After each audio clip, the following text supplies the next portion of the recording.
Quatre quarts politique de la semaine, votre rendez-vous hebdomadaire du dimanche matin, qui vous aide à décrypter, à analyser, à approfondir l'actualité de la semaine. Nos intervenants cette semaine, Jean-François Colosimo, essayiste, cinéaste, auteur de la crucifixion de l'Ukraine, 1000 ans de guerre de religion en Europe, édition Albin Michel, à la Poédie, LCI, Paolo Levi, correspondant de l'ANSA à Paris. Nous parlerons de la guerre des religions en Ukraine, des résultats des élections en Italie et des conséquences en Europe, des manifestations contre le voile qui se poursuivent en Iran.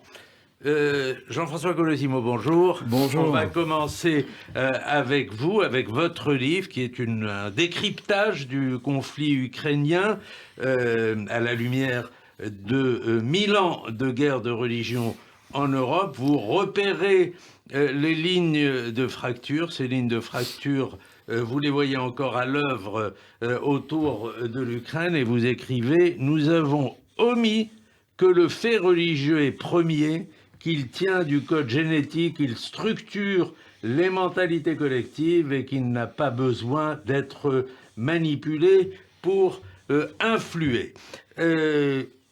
Est-ce que vous n'avez pas été surpris tout de même par la décision de Vladimir Poutine d'évacuer l'Ukraine? Je crois qu'on a tous été non pas surpris, mais que nous avons tous, par une espèce un peu de conjuration magique, espéré jusqu'au dernier moment que ça ne se passerait pas. C'est ça la vérité, n'est-ce pas?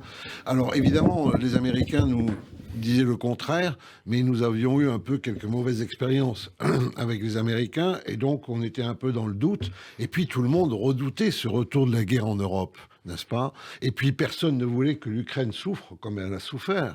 Donc nous étions dans la conjuration, nous pensions qu'une fois de plus, Poutine jouait en quelque sorte l'escalade verbale pour obtenir des gains diplomatiques. Nous avions oublié qu'en fait, il a toujours été redoutable sur l'échiquier international. Les Géorgiens le savent, la Crimée, n'est-ce pas? Mais aussi ses interventions en Syrie au secours de Bachar el-Assad, en Libye. Et puis, regardez, juste avant, il venait, nous les Français, de nous virer du Mali avec la division Wagner. Donc, jusque-là, en fait, et d'ailleurs, ça détrompe tout à fait l'idée qu'il aurait réagi à un complot de l'OTAN, qu'il était menacé, etc.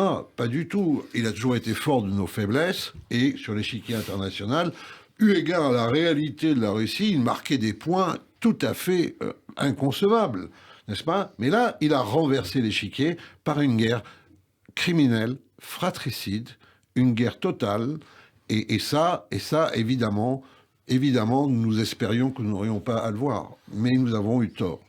Vous écrivez « Le meilleur ennemi de la Russie aura été Poutine et le meilleur ennemi de l'orthodoxie, Kirill. Ils se suivront l'un l'autre dans la même chute. Tous deux savent d'ores et déjà que leur rêve de grandeur terrestre a tourné au cauchemar infernal. Sans Kiev, la Russie sera une fédération parmi d'autres. Sans Kiev, le patriarcat de Moscou sera une église parmi d'autres ». Vous voulez dire que ces lignes de fracture dont vous parlez, que vous décrivez, traversent le monde orthodoxe? Oui, alors la ligne de fracture, en fait, c'est l'héritage de la dislocation de l'Empire romain. Deux entités sortent de là, Byzance et Aix-la-Chapelle, n'est-ce pas? Donc les Carolingiens, Charlemagne, et puis deux unités différentes d'un point de vue spirituel, linguistique, culturel.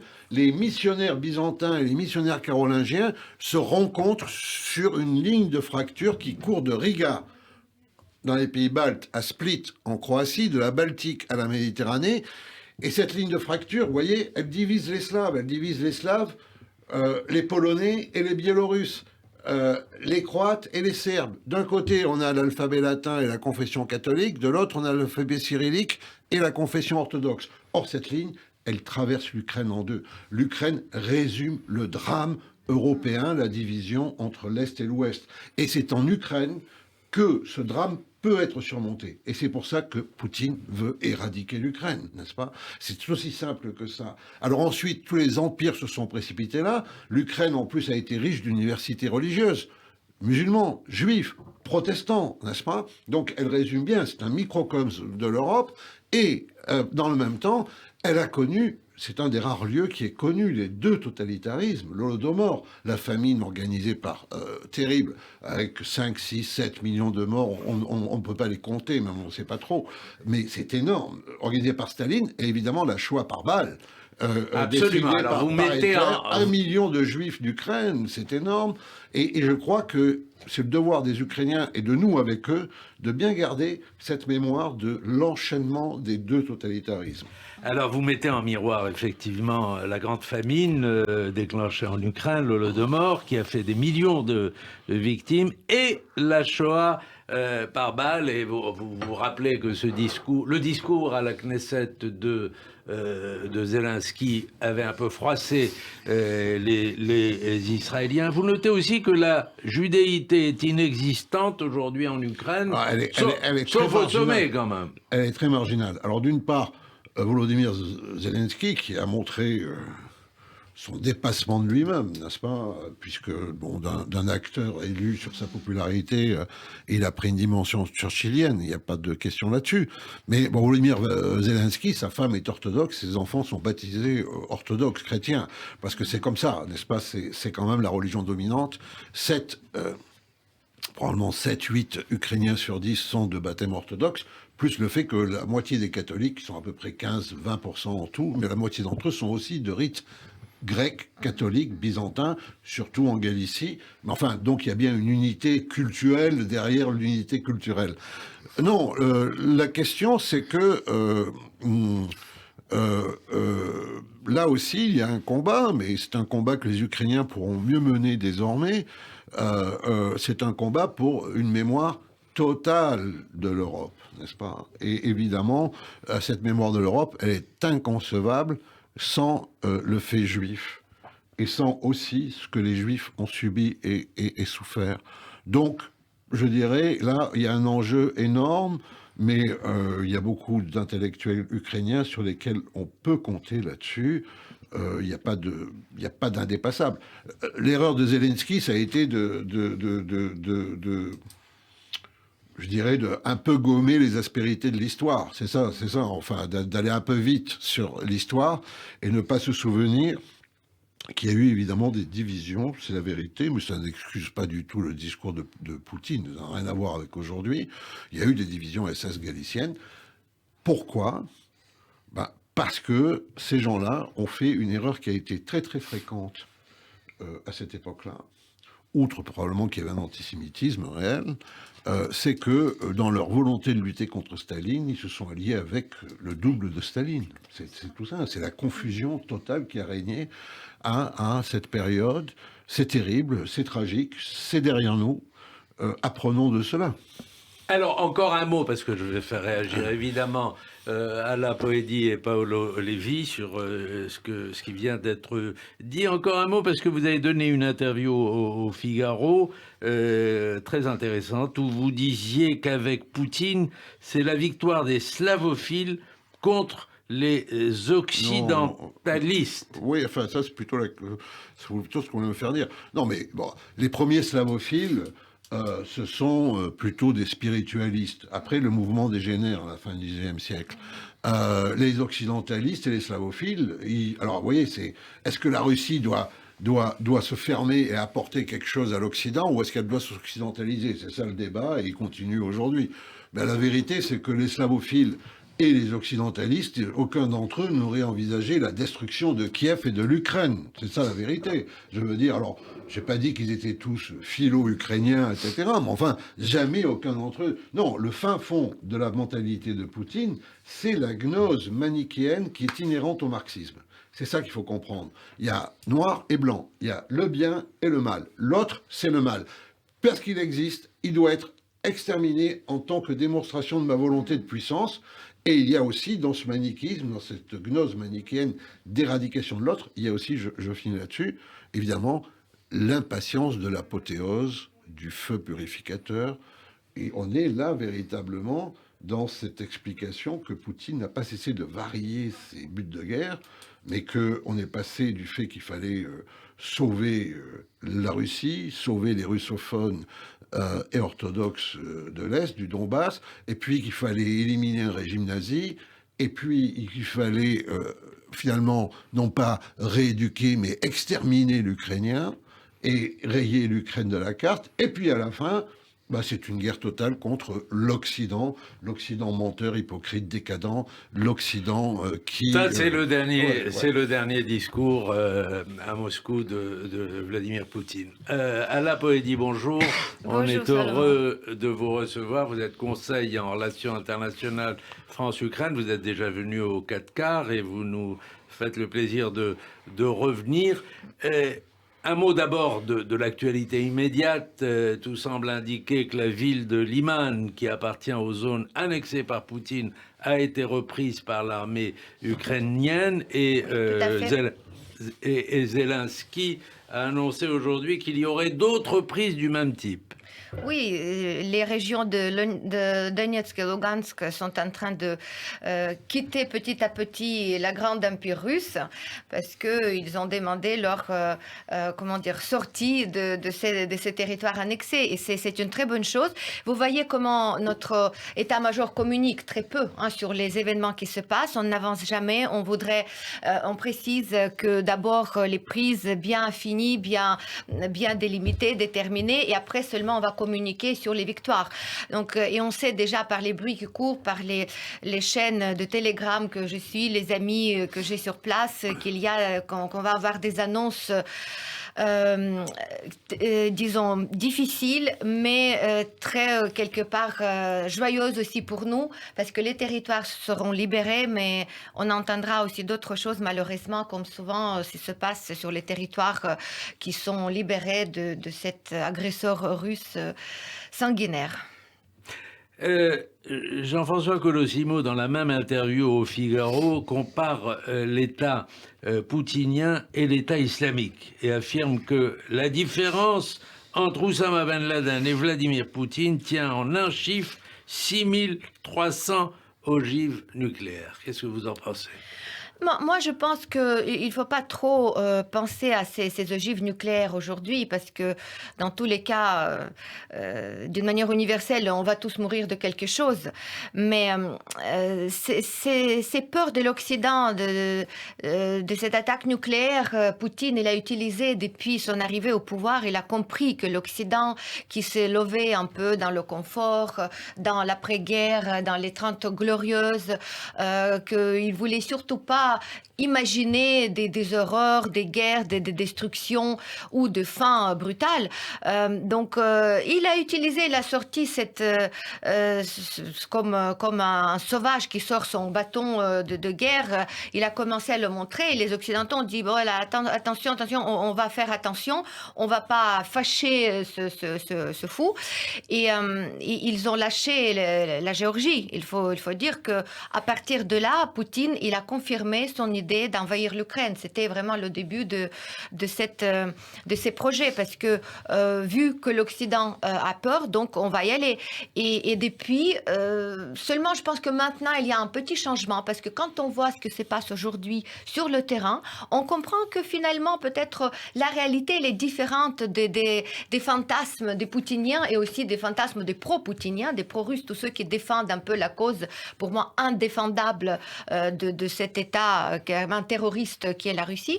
Mais aussi, il faut dire que dans son discours, Poutine, quand on voit le discours, bon, on parlera peut-être du discours, mais moi, je voudrais quand même aussi que tout le monde soit conscient d'une chose. La théorie, toutes les philosophies que Poutine nous sort, même dans son discours d'hier, c'est juste une sorte de couche, voyez, jolie couche pour couvrir ces objectifs qui sont les plus basiques et qui plus basse du monde. C'est tout simplement, il a volé son pays. C'est un pays, le gouvernement de kleptocrates. Ils sont tout simplement voleurs et ils veulent couvrir ça par des théories finalement fumeuses. Je vais laisser réagir Jean-François, mais quand même, juste juste un mot, parce que vous minimisez les risques d'une utilisation du nucléaire par les Russes. Vous dites que c'est un chantage. Aujourd'hui, même les Américains n'écartent pas quand même cette hypothèse, du moins sur l'usage d'armes nucléaires tactiques. Je voudrais juste rajouter qu'aujourd'hui, les Américains, c'est-à-dire ces derniers jours, les Américains et les services américains à qui on peut faire totale confiance parce qu'ils savaient quasiment à la minute près ce qui va se passer et ce qui se passe. Donc, ils disent qu'il n'y a absolument aujourd'hui aucune raison de s'inquiéter par rapport à la menace nucléaire. Parce que la menace nucléaire, c'est un peu le fantasme populaire général, une sorte, on imagine Poutine qui est assis, il y a un bouton rouge à côté, il suffit qu'il est dans son élan de folie, qu'il appuie sur le bouton, il y a tout de suite les 6000 missiles qui vont partir.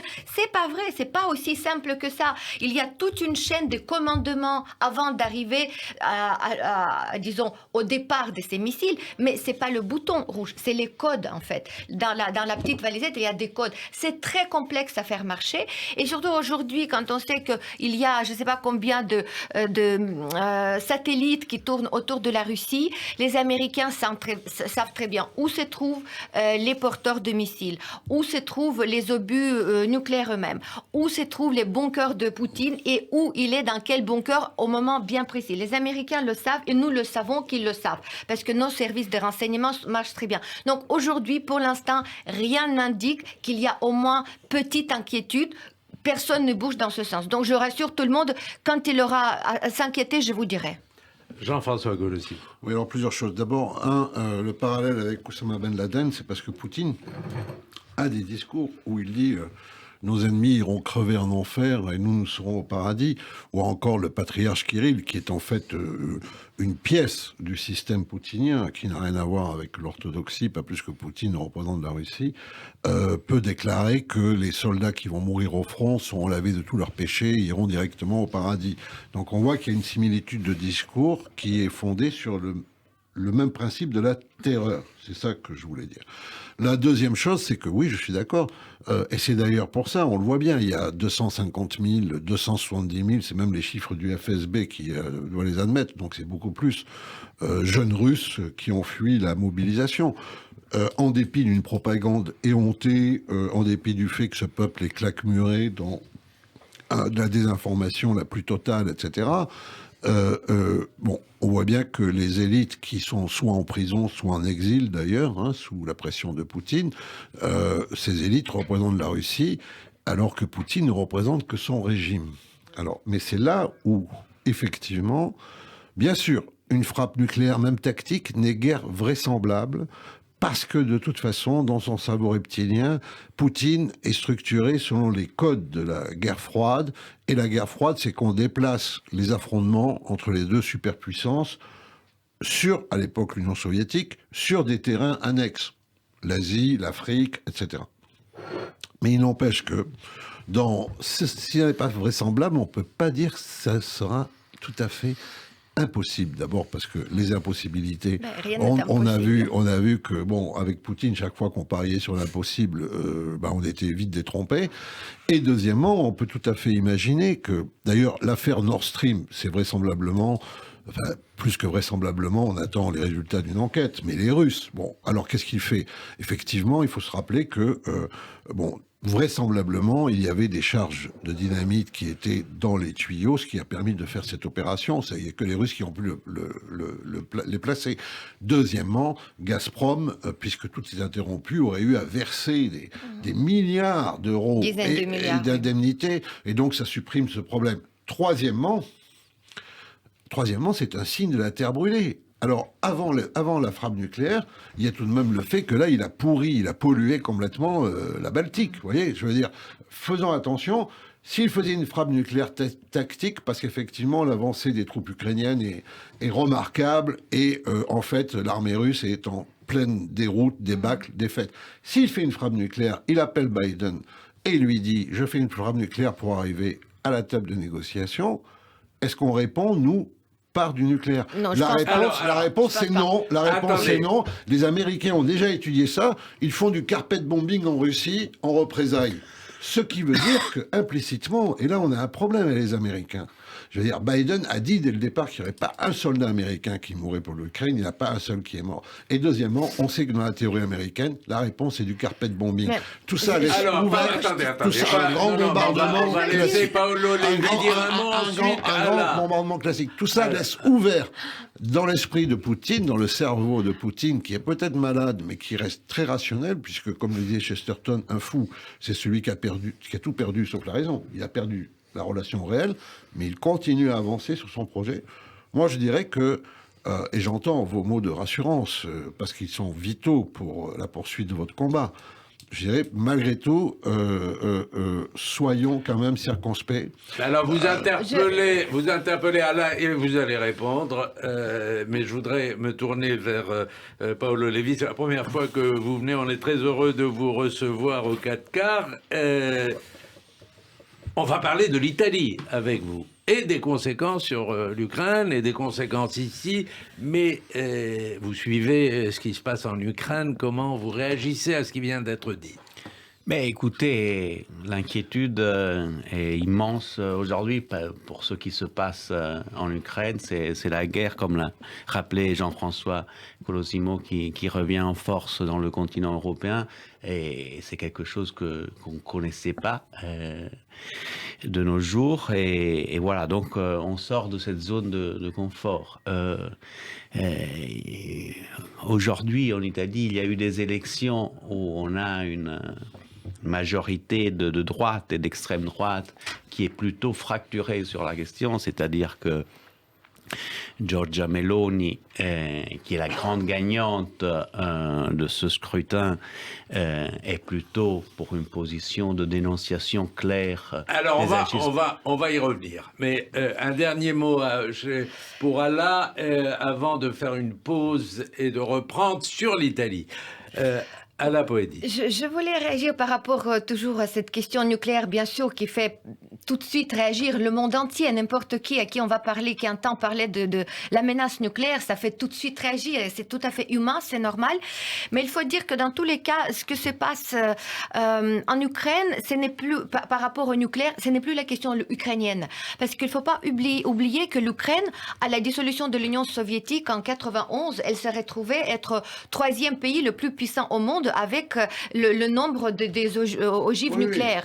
Donc, et l'Ukraine, elle a rendu sous la condition de garantie totale de l'intégrité de son territoire par les États-Unis, la Grande-Bretagne et la Russie. Donc aujourd'hui, la Grande-Bretagne et les États-Unis, ils n'ont pas tenu la parole parce qu'ils n'ont pas protégé l'Ukraine. Ils n'ont pas protégé l'Ukraine ni en 2014 ni aujourd'hui. Donc aujourd'hui, la question nucléaire doit se régler entre les États-Unis, la Grande-Bretagne et la Russie, parce que c'était les trois signataires. Oui, et un peu la France, qui est la seule puissance qui s'est rajoutée après, qui s'est rajoutée après nucléaire aujourd'hui aussi de l'Union européenne. Aussi, donc il faut dire que maintenant cette question doit se régler entre ces puissances, et l'Ukraine n'a plus à rien faire parce que elle a été bafouée, ses droits n'ont pas été protégés. Attendez, non, je suis désolé, on fait une pause, on entend le rappel des titres par notre ami Eva Soto, et le 4K revient dans un instant. Radio J. Les infos week-end. Radio J. Le 4 quarts politique de la semaine avec nos intervenants cette semaine, Jean-François Colosimo, Alain Poëdi et Paolo Levi. Paolo Levi, je reviens à vous pour parler de la situation en Italie et que vous nous éclairiez un peu sur l'évolution des choses. D'abord, comment vous qualifieriez, je pose la question à tous les trois, mais à vous pour commencer, comment vous qualifieriez Giorgia Meloni aujourd'hui? Est-ce qu'elle est conservatrice? Est-ce qu'elle est souverainiste? Est-ce qu'elle est post-fasciste? Est-ce qu'elle appartient à la droite chrétienne? Mais écoutez, Salomon, toutes ces définitions lui vont comme un gant, parce qu'elle est post-fasciste, elle est souverainiste, elle a une approche plutôt nationaliste et une vision plutôt nationaliste des choses. Mais la bonne nouvelle pour tout le monde, je pense, c'est qu'elle a dû quelque part changer de logiciel par rapport à deux éléments fondamentaux, c'est-à-dire l'ancrage fort de l'Italie dans l'Union européenne et surtout l'ancrage fort de l'Italie dans sa relation transatlantique avec les États-Unis. Donc sur ça, il n'y a aucun doute, elle a dénoncé de façon claire et nette les agissements de Vladimir Poutine, elle soutient les sanctions occidentales contre la Russie et d'ailleurs elle a été félicitée tout de suite par Zelensky dès son élection et elle lui a répondu sur Twitter, tout le monde peut le regarder de façon claire et nette, on est avec toi. Donc de ce point de vue-là, l'Italie continue, disons, à faire bloc avec les partenaires européens dans la dénonciation de la Russie. Après, c'est des choses plutôt domestiques, mais qui peuvent avoir un impact. Un des grands alliés de Giorgia Meloni en Italie dans la coalition, c'est-à-dire Matteo Salvini de la Ligue, lui, en revanche, il a une position hyper ambiguë par rapport à la Russie. On ne sait pas s'il a reçu de l'argent, des fonds de la part du Kremlin, parce que cette position continue à être très très floue et elle continue, comme d'ailleurs Marine Le Pen en France, à se montrer un petit peu froid par rapport aux sanctions. Et donc on va voir si cette coalition va tenir ou pas. Alors on va discuter effectivement des conséquences, notamment sur l'Ukraine, mais encore un mot pour comprendre un peu le personnage. Dans son autobiographie, Io sono Giorgia, elle avoue, qui est en train d'être traduit en France, elle avoue sa passion pour la saga Le Seigneur des Anneaux. Qu'est-ce que ça dit du personnage ? Qu'elle a pris les Italiens pour des hobbits. Elle aussi, elle a une vision très binaire des choses, le bien et le mal, le rouge et le noir. Elle est très très binaire et donc depuis qu'elle est tout jeune, elle s'est passionnée pour ce genre de littérature de Tolkien, voilà, fantasy, que l'extrême droite s'est un petit peu appropriée, surtout en Italie, je ne sais pas si en France c'est le cas aussi.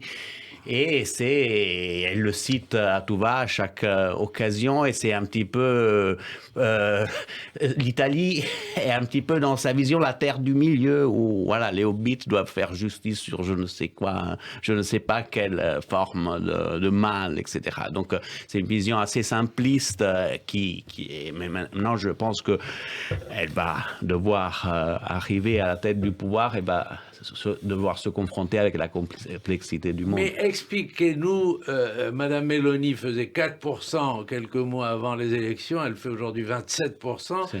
Qu'est-ce qui s'est passé en Italie pour expliquer cette poussée ? Écoutez, moi j'ai l'impression qu'on vit désormais dans une époque Instagram et la métaphore peut-être plus facile à faire, mais vous voyez, on n'arrive plus à se concentrer plus de 3 secondes sur une photo et déjà on doit zwipper, comme on dit, changer de... Et c'est pareil, si vous regardez l'histoire récente de l'Italie, on est passé en 5 ans d'un engouement fou pour ce type de centre-gauche qui s'appelait Matteo Renzi. Pendant 1 an et demi, on jurait que pour lui, etc. Après la chute de ce Renzi, on le jette. Et alors, il y a le mouvement 5 étoiles, donc des sortes de gilets jaunes qui se présentent. C'est nous qui vont sauver l'Italie et on les envoie aux aurores, oui, etc. Donc un populisme tout nouveau qui dure 1 an et demi. Après, c'est fini avec ces populistes. Non, ils sont nuls. Et on essaye avec la Ligue de Matteo Salvini, on la propulse aux aurores, aux européennes de 2018, 2015 à 30%. Après Draghi, maintenant, bref. La politique est devenue en quelque sorte un produit qu'on prend, on goûte et on jette. C'est quelque chose, une attitude très schizophrène et ça devrait inquiéter au niveau européen parce que l'Italie a toujours été une sorte de laboratoire. Et j'ai l'impression que il n'y a plus un projet commun de société. La politique est devenue une machine à frustration. Pourquoi ? Parce que on attend qu'on délivre quelque chose tout de suite, alors que c'est impossible, parce qu'il faut du temps. La politique, c'est un exercice qui doit se décliner dans le temps Mais moyen. en attendant, cette dame, Madame Meloni, va gouverner, la coalition va gouverner. Comment vous voyez les positions du futur gouvernement Meloni sur l'Ukraine et les éventuelles frictions sur ce sujet avec l'Europe ? Écoutez, on va voir. Meloni, pour l'instant, sur ce dossier-là, notamment, elle se montre absolument rassurante et en phase avec la France. Et on va voir si la coalition va tenir, parce qu'en revanche, Berlusconi et Salvini sont de tout autre avis. Elle a la main forte pour l'instant parce qu'elle a obtenu un raz-de-marée de votes. Elle a 26% des votes alors que ses deux partenaires sont en dessous de la barre de 10%. Donc on va voir dans les prochaines semaines qu'est-ce que ça va donner. Une chose est sûre, aujourd'hui, toute forme de patriotisme doit passer par une dimension européenne parce que sinon, tout seul, l'Italie, elle risque de se faire pulvériser. Donc aujourd'hui, et je pense que la fille, elle est intelligente, elle a compris, malgré son passé très lourd et sombre, elle a compris qu'aujourd'hui, le nationalisme est le pire ennemi du patriotisme et donc on va voir si elle va jouer dans la cour de l'écran et si elle va mettre à jour son logiciel. Pour l'instant, les premières déclarations sont assez rassurantes. À la Poédie. Oui, avec l'élection de Giorgia Meloni, c'est vrai que les Ukrainiens se posaient des questions parce que c'est ça qui nous intéresse. Est-ce que l'Italie va continuer à soutenir l'Ukraine ou pas? Parce que la voix de l'Italie compte à l'Union européenne et aussi le soutien des Italiens nous est important. Et c'est vrai que dans toutes les interviews que Giorgia Meloni a données avant son élection, elle toujours dénonçait la Russie et la Chine comme les ennemis de l'Occident, les ennemis de l'Europe. Elle n'a jamais montré aucune sympathie pour le gouvernement russe ni pour Poutine personnellement. Et c'est vrai qu'elle s'est engagée aussi de poursuivre la politique de soutien, de toujours donner, tendre la main en Ukraine et aussi aider tant qu'elle peut. Et bien évidemment aussi la réponse qu'elle a eue aux félicitations du président Zelensky, ça montre aussi son engagement. C'est une femme politique, donc j'imagine elle ne va pas changer comme ça son opinion. Et nous comptons beaucoup sur justement ces nouvelles mesures et ces soutiens, parce qu'aujourd'hui, si l'Ukraine a besoin de quelque chose, c'est le soutien, et soutien concret en armes lourdes, parce que c'est la seule chose qui peut nous aider à combattre la Russie. C'est vraiment écraser cette armée russe sur le terrain et après soumettre la Russie à nos conditions pour arriver à la paix tant attendue. Jean-François Colosimo, Oui, vous moi, connaissez bien l'Italie. je parle sous, évidemment, le contrôle de Paolo, mais moi, ce que je trouve d'intéressant, c'est qu'on ne peut plus tellement appliquer à cette femme et au mouvement qu'elle a suscité les cadres habituels et entre autres la définition habituelle de l'extrême droite. Alors il est vrai qu'elle a maintenu le flambeau du MSI, etc. Donc tout ça donne une coloration très fasciste, mais c'est plutôt eu égard à la droitisation des opinions européennes. C'est plutôt, je dirais, il ne faut pas la réduire trop tout de même à un schéma, parce que c'est plutôt Salvini qui représente le schéma habituel, n'est-ce pas? Et d'ailleurs, je crois que électoralement, à la différence effectivement de la Ligue, elle a marqué des points au sud. Hein, ça me semble assez important à noter. Donc je crois que c'est en fait, on assiste un peu à une refonte de la droite, qui se droitise, parce que les opinions se droitisent, mais qui veut montrer aussi une forme de responsabilité de gouvernement, parce qu'effectivement, elle a vu certainement trop d'échecs à force d'entêtement sur des causes passées, etc., etc., etc. Donc c'est un véritable quand même signal. Pourquoi ? Parce que, Paolo va m'en vouloir, mais bon, parce que c'est sûr qu'aujourd'hui les Italiens existent. Mais il n'est pas sûr que l'Italie ne soit pas toujours encore un peu une fiction juridique d'un point de vue étatique. N'est-ce pas ? Il y a un sentiment italien. Les Italiens se savent italiens. Et ça, c'est Zemmour aussi qui me disait dans un débat que l'Italie n'existe pas. Non, j'ai pas dit qu'elle n'existe pas, j'ai dit que l'État a encore doit atteindre un petit point de maturité peut-être supérieur, ou peut-être que d'ailleurs le temps des États nationaux. Mais peut-être pas, parce que c'est une bonne formule aussi. Oui, est passé. Mais moi, ce que je veux dire, c'est que effectivement, et vous le disiez. Tu vois, il y a quand même un peu, c'est un peu comme au labo, tu vois, on met des petits buvards et puis on voit la couleur qui sort. Sur l'Ukraine, elle est tout à fait impeccable. Elle est atlantiste, mais il y a Salvini et il y a Berlusconi. Oui, elle n'est pas dans cette fascination de l'homme fort. Ouais.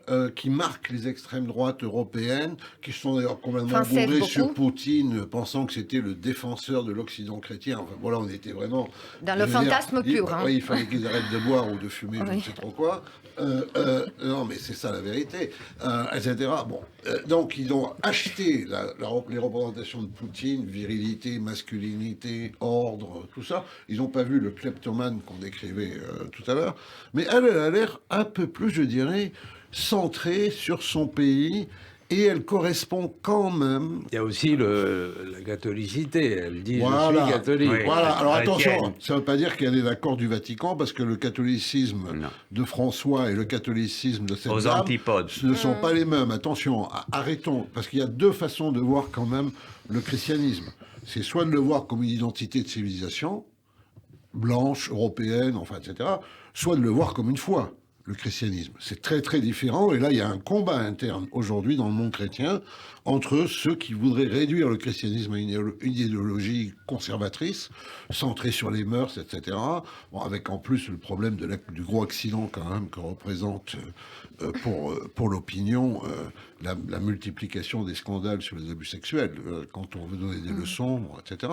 Et puis ceux qui pensent que c'est une foi qui peut servir. En Italie, vous avez des tas de catholiques qui n'ont pas voté pour elle. Vous avez des institutions, vous avez des personnalités. Pensez pas que Andrea Riccardi de Sant'Egidio, il a voté pour elle. Tu vois, je veux dire, bon, je veux dire, il y a tout un centre-gauche chrétien, Mario Giro, etc. Enfin, je veux dire, non. Et pas. Mais ce que je veux dire. Et tout Il y a le simplement- papa communiste aussi. Hein. Oui, mais très précisément, bah tiens, voilà. Très précisément, si on trouve, et peut-être que l'Italie peut être ce laboratoire, on verra comment elle se débrouille, parce que le système italien, il est quand même très instable. Hein, on appuie sur le bouton et vous êtes propulsé dans la stratosphère. Heureusement. Bon, et puis il y a aussi Berlusconi qui est toujours là. C'est lui qui a ouvert la boîte de Pandore, quand même, du grand désordre italien, parce que jusque-là, il y avait quand même une forme de bipartisme, n'est-ce pas? Mais si on a, au fond, et puis c'est une femme, ça compte, c'est pas rien. Si on a, voilà, si elle est un peu conservatrice sur les mœurs, si elle distribue plus d'argent pour les allocations familiales, si elle veut un peu plus d'ordre, tout ça, etc. Si ça rassure les Italiens, sans qu'on sombre dans une forme populiste, bon, les choses iront. Les Italiens sont toujours débrouillés autrement quand même que en se référant simplement à l'autorité d'en haut, n'est-ce pas? La vie des principautés italiennes, la vie des provinces italiennes, il y a autant d'Italie finalement qu'il y a d'héritage. Alors, il y a effectivement l'Ukraine qui suscite, qui est un sujet d'inquiétude, la position sur l'Ukraine, mais il y a aussi la France, il y a aussi l'Europe, et on lit beaucoup chez les commentateurs italiens que si le gouvernement Meloni réussit à passer le cap de l'année, ce qui n'est pas sûr. Ouais, ça, c'est pas sûr du tout. Pas hein. sûr du tout.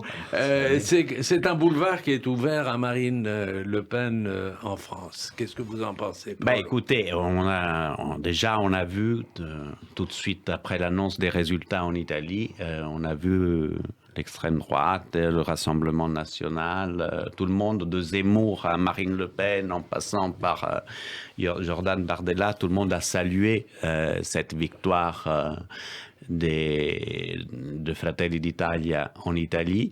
Et c'est, chose est sûre, ça inspire et ça fait des jaloux ici en France, dans le sens que cette union des droites que chez nous a été possible aussi grâce à un système électoral qui n'est pas le même de la Ve République. Ça a été possible. Maintenant, Marine Le Pen ou le Rassemblement national a 5 ans pour se restructurer et pour faire cette fameuse union des droites. On ne sait pas si ça va être avec Marine Le Pen ou avec quelqu'un d'autre, peut-être Marion Maréchal, etc. Une chose est sûre, en Italie, il y a eu d'abord dans la droite une sorte de lutte des égos, mais à la fin, Meloni a eu gain de cause et aujourd'hui, c'est elle. En France, les égos, ils sont à des niveaux stellaires, c'est-à-dire que prenez Éric Zemmour, prenez Marine Le Pen, prenez Marion Maréchal, tout le monde a envie, je dirais, d'être à la tête. Et tant que les égos fractureront l'hypothèse d'une vraie union, il n'y a pas de chance pour eux de détruire le plafond de verre. Mais cela reste possible aussi parce que Emmanuel Macron ne va pas pouvoir se représenter à l'Élysée pour une troisième fois. Donc, de l'autre côté, il y a un vrai trou. Donc, c'est peut-être pour eux l'occasion d'y parvenir une bonne fois pour toutes. En Jean-François. France, on est en plus sous le risque d'une dissolution si le président se rend compte qu'il ne peut pas mener sa politique en l'état des choses, n'est-ce pas ? Particulièrement sur les réformes qu'il va enfin faire passer, celles des retraites et d'autres. Non, moi, ce que je pense, c'est que l'affaire Meloni, elle donne plutôt, entre guillemets, je veux dire, on se comprend bien, d'un point de vue tactique, à Marine Le Pen. C'est plutôt la défaite de Zemmour qui, une fois de plus, est accentuée.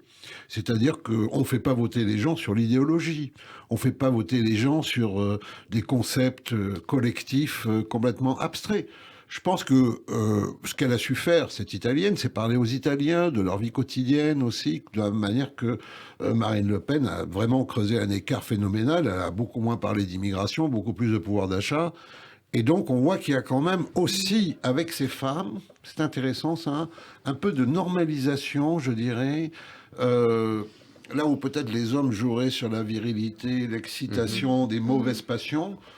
Il y a un petit côté avec ces femmes, un peu de normalisation de ces courants d'opinion qui sont survoltés, excités. Peut-être qu'elles arrivent à les canaliser mieux que les hommes. Sans rire, c'est pas pour dire, parce que c'est plutôt ça qui est intéressant dans ce phénomène-là. Plutôt que de voir l'Italie exploser ou la France exploser sous des hordes de revanchards, etc., elles arrivent à avoir un discours qui minore de plus en plus, dans chaque cas, les héritages idéologiques agressifs. Ça, il faut quand même le noter. Il faut quand même Alors, on va aller un peu... Juste pour l'anecdote, Giorgia Meloni a gagné cette élection 100 ans exactement après, presque jour pour jour, la marche sur Rome qui avait vu l'avènement au pouvoir de Mussolini. Donc ça, c'est quand même quelque chose de très bouleversant comme coïncidence. Ouais, bien sûr. Alors, un mot, Alain, et on va aller un tout petit peu plus vite parce qu'il faut qu'on arrête dans 5 minutes. Et je voudrais faire le tour de table traditionnel de votre coup de cœur ou votre coup de griffe de la semaine. Réfléchissez. Réfléchissez. Vous n'avez... alors, Alain. Juste quelques mots sur les élections et surtout ce que je vois, j'observe en Europe, notamment dans les mouvements politiques. Il y a les problématiques, c'est aussi les âges, vous voyez, c'est les générations, parce qu'il y a cette jeune génération qui arrive, qui est complètement dépolitisée. Il y a beaucoup de jeunes qui sont mais vraiment très loin de ces préoccupations de politique, des programmes, des partis. Ils voient même pas du tout, parce que j'ai un fils qui a 24 ans, je le vois, et tout son entourage, ses amis, ils comprennent même pas ce qui se passe. Ils sont là à vivre leur projet, ils sont branchés 24 heures sur 24 sur leur smartphone, sur leur projet un peu sur les réseaux, etc. Et les nouveaux politiques, il faut qu'ils commencent à s'adresser un peu à cette population. Il faut leur donner un rêve, il faut les amener avec eux. Et je pense que l'âge aussi de Giorgia Meloni a joué aussi, parce qu'elle fait jeune, elle fait quand même quelqu'un qui, 45 ans, c'est pas la génération de ceux qui ont 60 ans qui n'ont pas vécu, disons, avec les ordinateurs et les smartphones une plus grosse partie de leur vie.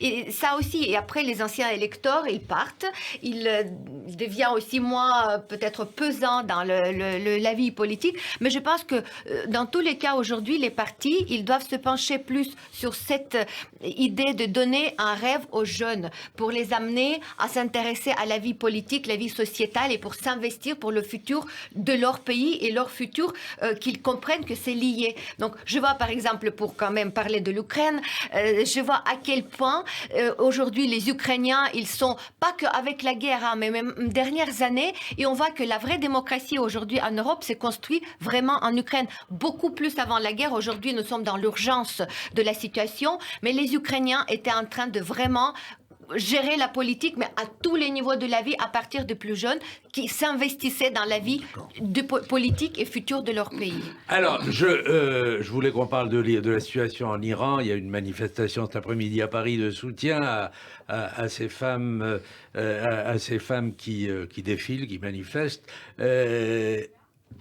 Israël fournit des systèmes anti-drones à l'Ukraine, en fait des systèmes de défense contre les drones iraniens. D'un mot, Ala, c'est nouveau, il y a une évolution. Il faut rappeler, c'est vous-même d'ailleurs qui m'avez envoyé la couverture du Jerusalem Post qui a mis Zelensky en couverture, justement, en le présentant comme une des 50 personnalités juives les plus influentes aujourd'hui. Il est numéro 1 de la liste. Ah, il est numéro 1 de la liste comme le juif le plus influent du monde. Voilà. Mais je ne pense pas que c'est ça qui a joué sur les drones que, enfin, Israël nous fournit. C'est vrai que les Ukrainiens demandaient depuis le début les systèmes de protection aérienne parce qu'on voit les désastres, les malheurs que créent les bombardements russes dans les villes et parmi les civils, les nombreuses victimes dont les enfants. C'est absolument inhumain et affreux. Et les Israéliens... on comprend très bien la position d'Israël par rapport à la Russie, par rapport à la Syrie. C'est très complexe. Israël doit protéger d'abord son territoire et ses citoyens. Les Ukrainiens ont très bien compris. Mais quand les Israéliens ont vu que la Russie a obtenu les drones Shahed iraniens, donc ils se sont dit non, là on ne peut pas tenir, on peut pas. Ils ont commencé à nous aider et ce sont des armes très efficaces que les Israéliens nous livrent, qui ont déjà montré les preuves parce qu'on parle déjà de des dizaines de drones iraniens qui ont été abattus. Alors, d'un mot, vraiment en style télégraphique, votre coup de cœur ou votre coup de griffe de la semaine? On s'inquiète de Madame Meloni en Italie, on devrait s'inquiéter de Madame Rousseau en France. Son rôle de grande acquisitrice, avec une mainmise, tout ce qui fait la gauche écologique, etc., a de quoi un peu inquiéter parce que c'est l'appel permanent au tribunal médiatique, lequel tribunal médiatique condamne, je dirais, aveuglement. Donc il faudrait quand même que les mœurs politiques en France reprennent un peu de hauteur. Paolo Levi. Certainement quelque chose qui lie dans l'histoire. C'est un fil qui lie l'Italie et l'Iran parce qu'en Italie, il y avait un chant des partisanes, des résistances pendant la Deuxième Guerre mondiale qui était Bella Ciao. Et aujourd'hui, il y a les femmes iraniennes qui ont repris cette même chanson et la chantent en guise d'hymne de liberté pour l'Iran. Oui, moi, c'est le discours de Poutine, bien évidemment, qui m'a marqué d'une manière négative. Mais bon, c'était l'occasion de revoir encore une fois dans quelle folie la Russie est en train de sombrer. On voit vraiment l'État qui est en train de se suicider collectivement devant les yeux du monde entier, ébahi. Et c'est ça qui, surtout l'histoire de territoire annexé, ne veut absolument rien dire. Et donc voilà, c'est un mauvais coup de cœur de la semaine, mais c'est comme ça. Il s'est encore une fois mis devant le monde entier pour souligner que voilà, il faut nous combattre en fait. Lâchez-nous quelque chose, bombardez-nous, mais achevez-nous. Et moi, je voudrais renvoyer nos auditeurs un très très bon film sur la vie de Shimon Peres sur Netflix, L'homme qui osait rêver.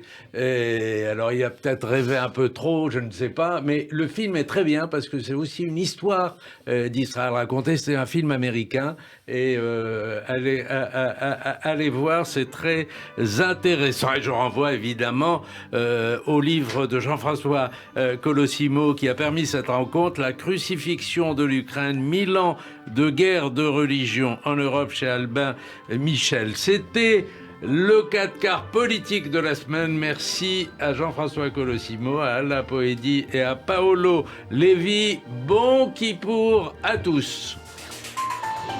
Vous écoutez Radio J.